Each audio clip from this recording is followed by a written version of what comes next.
सदा शिवलिङ्गम् देवगणार्चितसेवितलिङ्गम् भावैर्भक्तिभिरेव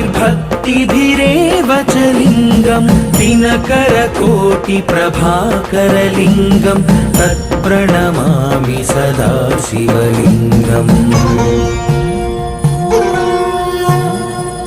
अष्टदलोपरिवेष्टितलिङ्गम् सर्वसमुद्भवकारणलिङ्गम् अष्टदरिद्रविनाशनलिङ्गम् तत्प्रणमामि सदा शिवलिङ्गम् सुरगुरुसुरवरपूजितलिङ्गम् सुरवनपुष्पसदार्चितलिङ्गम् परात्परं परमात्मकलिङ्गम् तत्प्रणमामि सदा शिवलिङ्गम्